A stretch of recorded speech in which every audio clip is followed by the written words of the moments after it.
কিবা করলো কিবা করলো বসে বসে গাবি দহন করছিলেন। যেমন গোবিন্দের মুরলীর ধ্বনি তাদের কর্ণগোচরে প্রবেশ করিল, আর গাবি দহন করা হলো না। গোবিন্দের মুরলীর ধ্বনি যেমন কর্ণগোচরে প্রবেশ করেছে, জামতে এসে শিথিল হয়ে গেল, দধির ভাণ্ডটি মাটিতে পড়ে গেল। গোপী আমার হা কৃষ্ণ গোবিন্দ দেখা দাও বলে গভীর অরণ্য মাঝারে ছুটে গেলেন। আর এক গোপী তার শিশুকে কোলে নিয়ে স্তনপান করাইতেছিলেন। যেমন গোবিন্দের বাড়ির ধ্বনি তাদের কর্ণগোচরে প্রবেশ করিল, কোলের শিশুকে মাটিতে ফেলে দিয়ে গোপী আমার গোবিন্দ দেখা দাও বলে কৃষ্ণ দর্শনে চলে গেল। কেমন ভাবে চলেছে? সজল ছাপ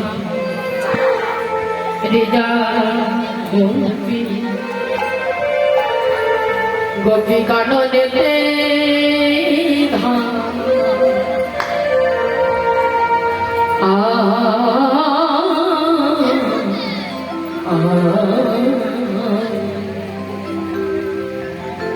সজন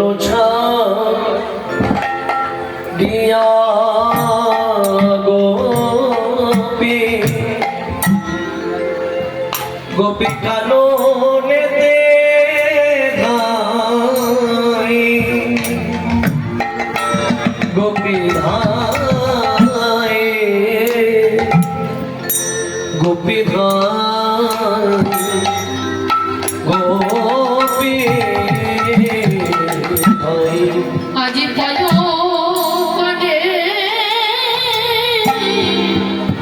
শিশু কোনো গোপী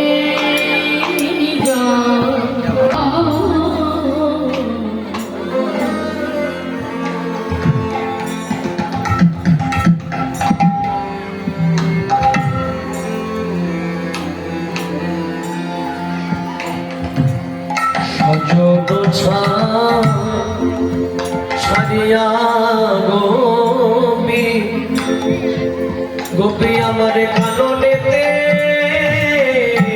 ধাই গোপী ধাই গোপী বুঝতে পারছি প্রভাব হয়েছে, গৃহকর্ম করতে হবে, সকলে চলে গেলে কি করে হবে? রাধারানীর জীবন দর্শন যদি না করে ঘরে চলে যায়, ঘরে কেমন ঝগড়া লাগবে না? এবছরে ঝগড়া মিলবে না। জীবন দর্শন না করে যারা চলে যাচ্ছে তাদের বলছে ঘরে গিয়ে এমন ঝগড়া লাগবে, সামনের বছর কীর্তন শুনে তারপর যুগল হবে। হরি বল হরি বল।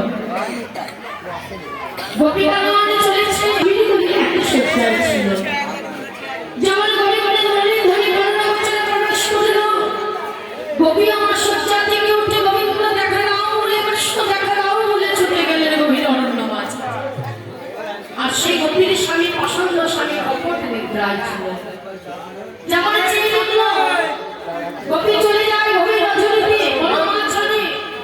সেই গোপীর স্বামী পিছু থেকে উঠে চলেছে, পিছু থেকে ডাকছে গোপী